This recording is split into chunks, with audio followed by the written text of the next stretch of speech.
administrando, todos nós estamos administrando, cada um dentro da sua casa, tendo os nossos problemas, né, de relacionamento, os nossos problemas de ter que sair de casa, resolver os nossos problemas do dia a dia, as nossas obrigações.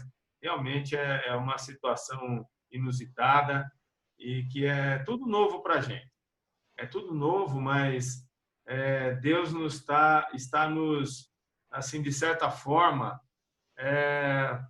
orientando, sabe, protegendo. Eu sinto isso, que Deus está nos protegendo, nos guardando e nos mostrando realmente qual é o caminho que a gente tem que seguir e aguardar nele, sabe? Não cabe ansiedade, não cabe uma série de questões emocionais, sendo que nós estamos com ele. Porque, olha, sem o nosso Deus, sem o nosso Jesus, estaria muito difícil. Não é verdade, irmão? Com certeza. Não é verdade? Então, eu posso continuar, Pablito, irmãos? Posso continuar? Pode ir. Perfeito. Opa! Eu quero, então, nessa noite aqui, eu queria compartilhar com os irmãos. Você nem começou ainda?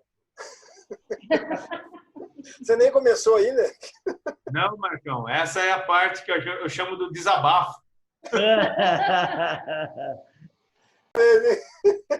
Perdão, irmão. Ô, Vaninha, perdão. Olha a falta que você está fazendo lá, Vaninha.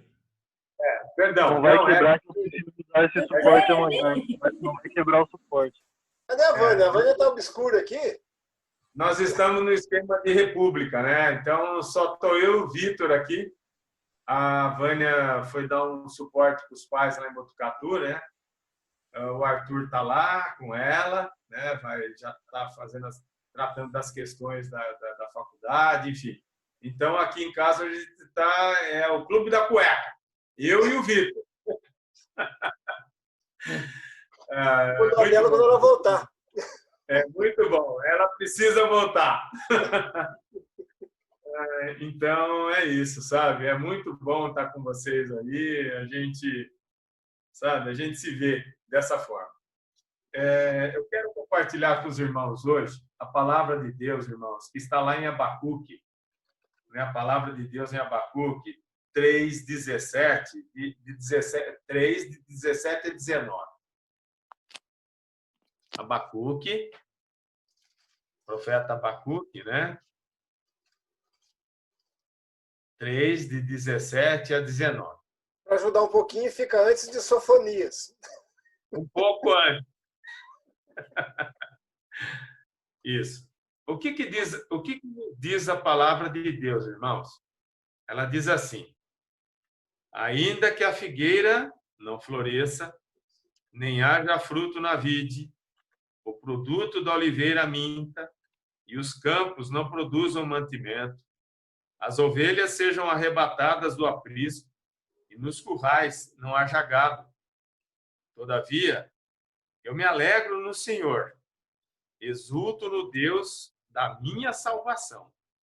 O Senhor Deus é a minha fortaleza, e faz os meus pés como os da corça, e me faz andar altaneiramente.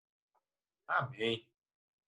Irmãos, o que me trouxe esse texto à minha memória hoje foi o seguinte: quais são algumas lições, né, que a gente pode aprender assim o que a gente chama de, nesse caso, a teimosia da fé, né? Algumas lições que podemos aprender da teimosia da fé. O texto de Mateus, lá em Mateus 15, de 21 a 28, ele conta a história para nós, todos nós aí, né? Nós conhecemos a história da mulher cananeia.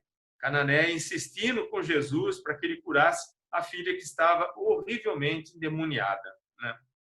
Os discípulos tentaram afastá-la de Jesus, irmãos, dizendo: despede-a, pois vem clamando atrás de nós. O próprio Jesus disse-lhe, né? Não fui enviado senão as ovelhas perdidas da casa de Israel. Não é? E ainda mais, disse o Senhor: não é bom tomar o pão dos filhos e lançá-lo aos cachorrinhos. Então, isto, irmãos, porque ela não era judia. Né? A gente tem que entender, como a gente entende hoje, toda uma questão social, toda uma questão, todo o cenário político, social da época, não é?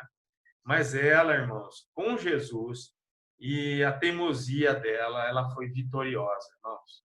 Ela foi vitoriosa, mesmo sendo naquela época uma excluída. Vejam bem.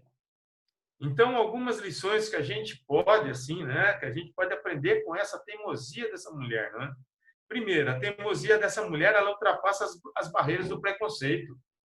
A gente vê, a gente estuda que, inclusive no Evangelho de Marcos, né, contando a história dessa mulher, ela era de origem sírio-fenícia. Ela não tinha nada a ver com os judeus, nada a ver com o povo hebreu. Por isso, irmãos, ela enfrentava um terrível problema de preconceito. A gente está vendo nos noticiários, a gente está acompanhando, a gente está vendo aí o mundo como ele está, as manifestações com relação ao preconceito, com relação a uma série de questões. É aquela história, o copo estava cheio, bastava uma gota para fazê-lo transbordar, não é verdade? Não é? Então, os judeus, eles eram, naquela época, a gente vê, eles eram exclusivistas e consideravam os outros povos de segunda e terceira classe. Era assim que funcionava. E hoje, qual que é a diferença de hoje? Só muda o pano de fundo, irmão. Não é? Mas a fé, irmãos, a fé dessa mulher passou por cima do preconceito e ela corajosamente pediu ajuda para Jesus. Né? O segundo ponto que eu vejo aqui da teimosia dessa mulher, ela foi capaz de adorar a Deus em meio das aflições da vida dela. Então, todos nós temos aflições, temos os nossos problemas, temos as nossas questões, mas ela, com o problema dela, ela conseguiu, ela foi capaz de adorar o nosso Deus, apesar das aflições da vida dela. Porque mesmo pressionada ali, a gente vê que ela foi pressionada pelos discípulos, né? Pelo próprio Jesus, né? A gente entende que ela, porém, veio e o adorou. Ela não se sentiu embaraçada nas dificuldades que a cercavam, porque ela tinha convicção, ela tinha certeza do caminho que ela tinha que trilhar. Né? Adorar a Deus para aquela mulher era uma questão de fé e não de conveniência, sabe? Uma terceira coisa que eu quero assim salientar na teimosia da fé daquela mulher, ela não se cansa de acreditar, não é? Ela não se cansa de acreditar. A mulher cananeia não se deixou abater pelas dificuldades que pareciam trancar o caminho dela. Quer dizer, quantas vezes a gente deixa de trilhar o caminho que a gente tem que trilhar por uma pequena dificuldade, uma curva no rio, alguma coisa assim. Aquela mulher não deixou. E ela disse a Jesus, porém, né, tá na palavra, os cachorrinhos comem das migalhas que caem da mesa dos seus donos. Irmão, isso é maravilhoso.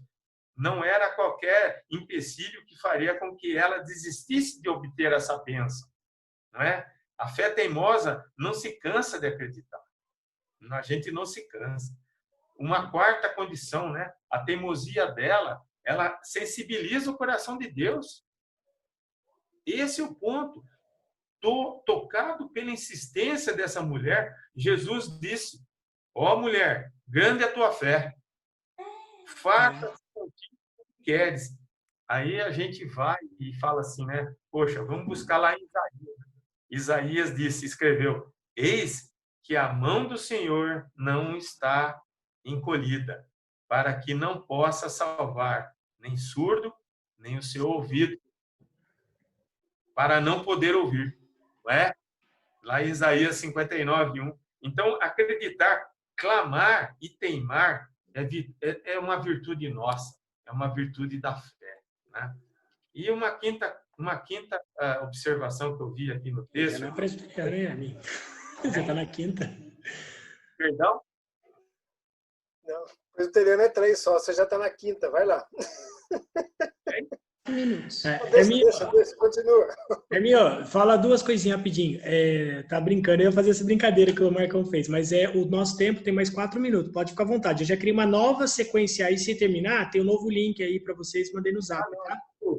Tá bom. E rapidamente... Não, você não precisa finalizar rápido não, tá muito bom. Aliás, deixa eu fazer outro comentário. Aquele aplicativo que eu mandei no começo, até que se vocês puderem baixar no celular de vocês, The Chosen, o primeiro episódio fala exatamente essa história. Muito legal, muito bem representado. Bom.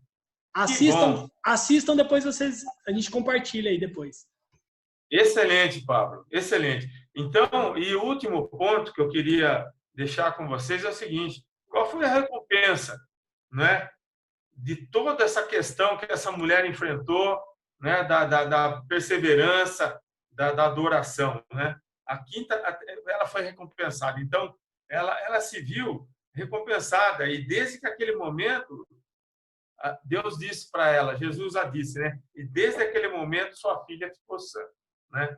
Então, persistir no que a gente acredita, dos primeiros passos é a nossa vitória, né? Deus sabe antes de que a gente peça, né, irmãos? Antes que a gente coloque em oração, antes que a gente se manifeste, mas Ele quer que a gente se manifeste. Mas mesmo antes disso, o que é melhor, o que nos diz o salmista, né? Ele diz o seguinte: agrada-te do Senhor e Ele satisfará os desejos do teu coração, lá em Salmo 37:4. Então é isso, irmão. O que eu queria colocar para os irmãos é o seguinte: hoje, qual seria a qualidade? Como é que está a qualidade na nossa fé, né? Somos perseverantes? Como está a nossa fidelidade com relação a tudo isso, aos exemplos que nós temos na palavra, né? Não é verdade? Então é isso que eu queria compartilhar com os irmãos. É um momento realmente que, por causa de tudo isso, né, e que Jesus até disse, né, por causa da sua incredulidade, né, porque em verdade vos digo que se tiverdes fé como um grão de mostarda, direis a este monte, passa daqui para colar, e há de passar, e nada vos será impossível, lá em Mateus 17:20. Amém, irmãos? Amém. É isso que eu queria compartilhar com vocês, sabe, dar essa palavra aqui de esperança, de fidelidade, de fé para nós, não é verdade? E eu só queria dizer o seguinte para vocês: lá em Coríntios, 2 Coríntios, não é? 5:17 diz o seguinte: e assim, se alguém está em Cristo, é nova criatura. As coisas antigas já passaram, eis que se fizeram novas. Amém? Amém. Deus abençoe. Deus abençoe. Amém.